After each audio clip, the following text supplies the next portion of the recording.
Merci, Président. La parole est maintenant à Madame Catherine Morin-Desailly pour le groupe Union centriste. Dans la suite du débat.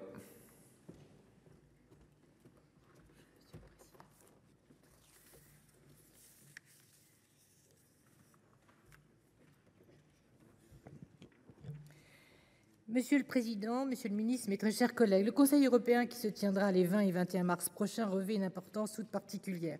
En quelques semaines, en effet, le président des États-Unis et ses acolytes ont hélas plongé le monde dans une instabilité dangereuse. Il y a eu la séquence ahurissante du 28 février dernier, au cours de laquelle nous avons été témoins de l'humiliation infligée par Donald Trump à Volodymyr Zelensky, suivie du lâchage en pleine guerre des Ukrainiens, le tout assorti d'un narratif scandaleux et de leçons de morale données par J.D. Vance aux Européens à Munich sur la liberté d'expression. Sans oublier précédemment les déclarations tonitruantes sur l'annexion du Groenland et du Canada. Faut-il être surpris de voir par ailleurs l'homme du Capitole aujourd'hui brutaliser ses concitoyens au mépris de la Constitution, désarmer tous les contre-pouvoirs, laisser son double maléfique Elon Musk s'attaquer au démantèlement de l'État et des agences fédérales, tout en se mêlant de nos affaires. En trahissant ou agressant les traditionnels alliés des États-Unis, en s'alignant sur le Kremlin, Donald Trump a fait voler en éclats l'ordre issu de la Seconde Guerre mondiale, et comme si cela ne suffisait pas, il est par ailleurs en train de plonger les échanges et les paiements mondiaux dans le chaos, tout en déstabilisant l'économie américaine qui pourtant se portait plutôt bien. La collusion du pouvoir avec les illuminés de la tech, qui font désormais la loi, accentue encore un peu plus ce que nous avons maintes fois dénoncé ici, le capitalisme de prédation et de surveillance hors de toute règle et de toute éthique, ce pourquoi l'Union européenne avait fini par poser des règles pour son propre territoire. L'Europe est donc aujourd'hui renvoyée à elle-même, prise en tenaille entre la Russie, la Chine et les États-Unis. Désormais, c'est le sursis ou le sursaut. Il n'y a pas d'autre choix que de se réarmer militairement, mais aussi politiquement et économiquement.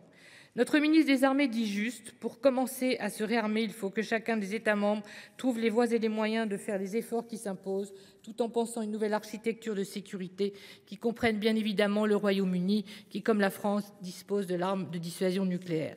Dans ce contexte, on saluera l'annonce d'Ursula von der Leyen et du lancement du programme ReArm Europe qui pourrait mobiliser près de 800 milliards d'euros. En attendant, l'urgence, c'est de collectivement soutenir l'Ukraine avec nos alliés. À ce jour, l'Union lui a fourni 135,4 milliards d'euros, dont 49,2 milliards de soutien militaire, de subventions, d'aide en nature et de prêts à des conditions très favorables. En 2005, elle fournira 30,6 milliards d'euros au titre de la facilité pour l'Ukraine et au titre du prêt extraordinaire accordé par le G7 financé par les avoirs russes gelés. Maintenant, alors que Donald Trump et Vladimir Poutine continuent à discuter d'une possible trêve, la France, en effet, Monsieur le Ministre, doit réaffirmer que toute trêve ou tout cessez-le-feu ne peut avoir lieu que dans le cadre d'un processus menant à un accord de paix global. Il ne peut y avoir de négociations affectant la sécurité européenne sans la participation de l'Europe. Il ne peut y avoir de négociations sur l'Ukraine sans l'Ukraine, vous l'avez dit. Celle-ci ne saurait d'ailleurs payer au prix fort une guerre qu'elle n'a pas déclenchée.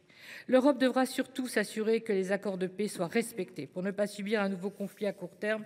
Souvenons-nous des accords de Minsk en 2014. Il faut des garanties de sécurité en effet robustes et crédibles pour l'Ukraine et au-delà pour nous-mêmes, car ne nous leurrons pas, le plan de Poutine, c'est de revenir au partage du monde décidé à Yalta.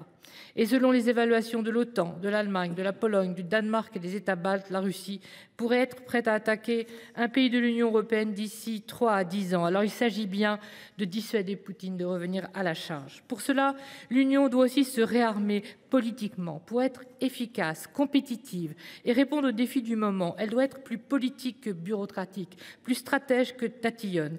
À cet égard, je vous renvoie, Monsieur le Ministre, au rapport que nous avons réalisé avec le président Rapin sur la dérive normative de l'Union, également pointée du doigt par messieurs Draghi et l'État. Il est malheureux qu'il ait fallu attendre la crise de la Covid, l'attaque de l'Ukraine par la Russie, la crise économique et enfin les derniers événements pour mesurer, à défaut d'avoir voulu mener des politiques industrielles dédiées, la dangerosité de nos dépendances, en particulier technologiques, qui conditionnent tout le reste de notre vie économique. Personnellement, j'alerte depuis plus de 10 ans sur l'urgence à construire autre chose qu'une simple Europe des consommateurs, une Europe des acteurs. Qu'on le veuille ou non, l'Internet est un terrain d'affrontement mondial pour la domination du monde par l'économie et la connaissance, théâtre de cyberattaques en tout genre, toujours plus nombreuses, terreau fertile pour la guerre informationnelle et les ingérences étrangères. Si ces chars ne sont pas aux portes de Paris, la Russie nous livre bien une guerre cyber souterraine. Alors oui, l'Union a enfin légiféré utilement ces dernières années pour protéger les données des Européens, actifs stratégiques majeurs, pour créer les conditions d'un marché plus équitable pour nos propres entreprises face à la concurrence des big tech, pour réguler les services proposés par ces plateformes au modèle toxique, pour soutenir le développement d'une IA de confiance, mais elle a failli industriellement, empêchant ainsi sa souveraineté numérique. Alors, Monsieur le Ministre, je reprends la formule de l'un de mes nombreux rapports, il est plus que temps de reprendre en main notre destin numérique. Nous venons d'adopter le projet de loi relatif à la résilience des infrastructures critiques et au renforcement de la cybersécurité, transposition de la directive NIS 2, qui établit une véritable architecture de sécurité pour notre pays, nos entreprises, nos collectivités territoriales et entités critiques. C'est très bien, il faut appliquer certains standards, mais il faut aussi le faire en ayant recours à des entreprises françaises et européennes imperméables aux lois extraterritoriales américaines ou chinoises dont on sera sûr. Rehausser notre sécurité en ligne, c'est aussi du réarmement. Et à ce titre, les dépenses effectuées devraient pouvoir échapper aux règles du pacte de stabilité et de croissance. Le marché va se développer, il faut en profiter pour soutenir notre filière cyber. Également par le levier de la commande publique, avec la réforme annoncée de la directive marché public en 2026. C'est bien ce qu'ont su faire les Américains, les Russes et les Chinois. Avec ma collègue Florence Blatrix-Contat ici présente, nous avons encore martelé ces derniers jours tout cela en proposant au vote de notre commission des affaires européennes plusieurs propositions. Nous avons notamment appelé à la création d'outils souverains fondés sur des règles éthiques et rigoureuses, sur le mode open source, véritables alternatives au modèle toxique des plateformes, et un investissement massif dans les dernières technologies, l'intelligence artificielle et le quantique, dans le cadre du programme Horizon Europe. Nous demandons aussi la stricte et rigoureuse application des règlements européens portant sur la régulation du numérique, n'en déplaise à messieurs Musk et Zuckerberg, dont le combat au nom de la soi-disant liberté d'expression justifie le non-respect de la loi et toutes les dérives sur les réseaux sociaux, y compris les plus graves, celles qui mettent en danger nos enfants, conduisent à l'assassinat d'un professeur ou encore menacent nos démocraties à travers la manipulation des opinions et des élections. À cet égard, il faut que le bouclier démocratique annoncé par la Commission européenne soit adopté rapidement, qu'il renforce les moyens de contrôle des plateformes numériques, en particulier en fixant des normes éthiques minimales pour tous les algorithmes de recommandation, et ce, dès leur conception. Il faut aussi qu'il garantisse la pérennité et la vitalité de nos médias et du journalisme professionnel. Il en va ainsi du droit à l'information. Dernier point, compte tenu du contexte géopolitique, pouvez-vous, Monsieur le Ministre, faire en sorte que soit reprise la réflexion sur le dossier de certification européenne pour les services cloud, dit EUCS? Je crois là qu'il est démontré que plus que jamais, nos données ne sauraient être confiées, comme le plaidait la France, qu'à des entreprises justifiant un haut niveau d'exigence, le niveau I+, garantissant leur immunité aux législations extraterritoriales. Malheureusement, certains pays européens ne semblaient pas en être convaincus, mais le contexte géopolitique va peut-être désormais les convaincre.